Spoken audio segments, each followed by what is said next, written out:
Your Excellency, Sheikh Nahayan.wmv Nahayan, Minister of the Higher Education and Scientific Research, Chancellor of the Higher Colleges of Technology, Sir Bob Geldof, Excellencies, distinguished guests, ladies and gentlemen, good morning.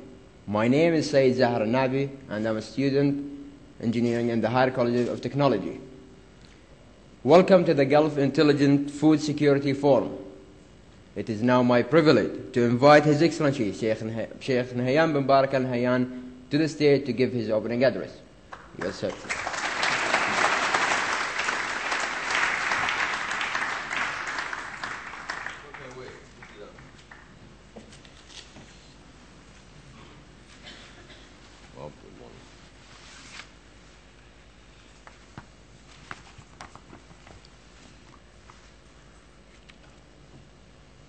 Good morning, everybody.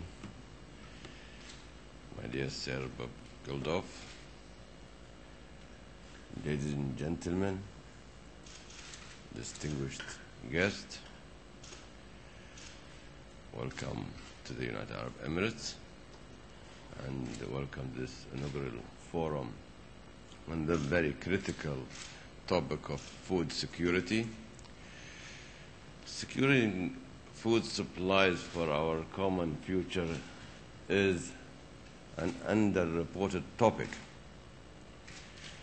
And yet, as you will come to understand it, is a challenge that confronts us all as inhabitants of the planet. We know well competition over scarce resources has led to countless conflicts worldwide. John, why are you sitting in the back? Andy? Is it Andy? Come in the front, please.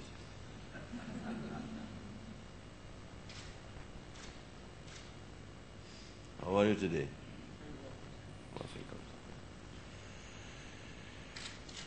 We must ensure that food not become a resource so scarce that wars break out over it. Now is the time to bring the issue to prominence so that sharp minds may wrestle with it and key parties work together to find solutions.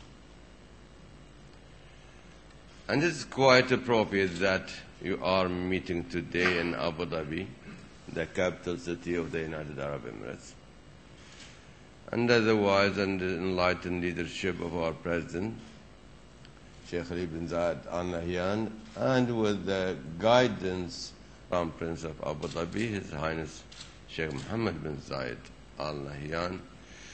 Both Abu Dhabi and the United Arab Emirates are justly proud of their own accomplishments in all fields of development. But we also realize that progress and prosperity in the U.A.E., worthy as it is, will be shallow and fleeting until there is a regional and global development and prosperity.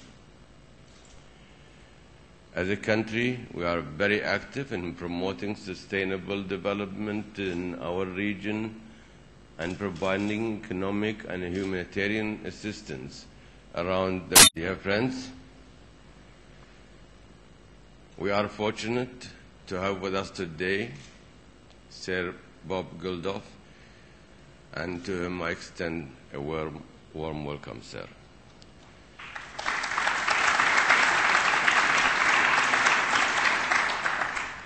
Talented, passionate, and compassionate.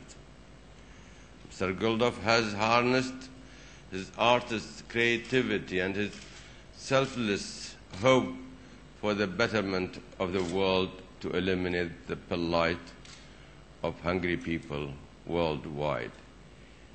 He has also established himself as a model for others to emulate. A kind, caring, and forceful advocate for the poorest amongst us. Sir Bob, we appreciate you for committing yourself to helping poor people around the world. and now for providing leadership to address the very complex problem of food security. When we think of food security, many of us think first of those desperate images of young children with distended bellies. These images are compelling and they are real. The number of people suffering from chronic hunger surpassed 1 billion for the first time last year. This is a staggering figure, and it effectively measures the extent of poverty worldwide. And it also tells us that there is an appalling number of young children who, because are undernourished, are rapidly losing the opportunity to fulfill their own personal potential, losing their opportunity to make a lasting, positive contribution to society. They deserve better, and our future depends on this toll of hunger being reversed. But we should also consider that the prospect of an insecure food supply jeopardizes national security and threaten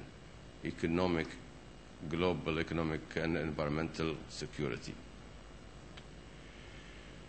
For hunger on a broad scale, a national or regional scale, can threaten the stability of governments, it can shatter society, it can impair the security of national borders. In recent time, we have seen food riots. We have seen mass starvation. Hunger refugees have overwhelmed the resources and goodwill of receiving nations. Where hunger persists, hopelessness can set it.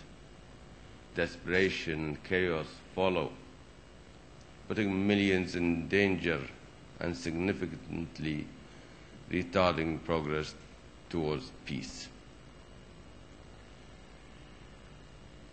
As serious as the consequences may be, food insecurity is a very complicated matter. Some of the factors that have contributed to worldwide concern, like increasing demand for food and rapid development, also reflect local and regional progress and illustrate just how creative our solutions will need to be. For example, the increased demand for food reflects standards of living in some areas. Yet, in many instances, the highest standard of living has been achieved unsustainably through a greater urbanization, loss of farmland, and increased farm-to-table distances. Also, some developing countries have seen improvements in health care contribute to a rise in population, but that further increases the demand for food. Globalization has introduced us to the cuisine of other regions, diversifying our palate, but there are consequences there too. The question here is, how can we address these problems when they also represent progress? Ladies and gentlemen, we must take a disciplined and scientific approach to food security, and we must pursue solutions that do not yield further problems. We face a challenge that can only be addressed by tapping broad expertise and which demands that we work together toward local, regional, and global solutions. I would suggest this brief list of measures that I know will be explored in depth, I hope. First, we need to see that addressing food security involves not only humanitarian relief efforts, but a strategic approach to development. Second, as we address the issue of developing nations, we must affirm their desire for prosperity. Industrialized nations need to avoid strategies that are paternalist and must lead by making sacrifices and changing their own behaviors when it comes to food consumption. Third, as we direct scientific research toward ensuring a robust food supply, we must take into account local and regional customs, draw on expertise about the challenges specific to the location, and be mindful of other structural issues like global warming and alternative fuel development. Fourth, we must understand the metrics of factors involved in food trade, from barriers to trade to the effect of subsidies for crop development. Fifth, we must use rigorous scientific principles, collecting data, testing variables, monitoring progress, and sharing our findings. Finally, we must use a multilateral approach involving all interested parties, observing that those closest to a problem have unique insight into the solutions, and being ever mindful that emerging nations and industrialized nations might struggle to find common ground, and that finding ground is absolutely essential. Ladies and gentlemen, the challenge before us is immense, and yet we are fortunate to live in an age where we believe in the power of collective action, where science is used for the support of humankind, where faith in the goodness of each other combines with our belief that we can effect change. I thank you all for being here and for your commitment to tackling this thorny problem together. Once again, we welcome Sir Bob Geldof and our guests, and thank you.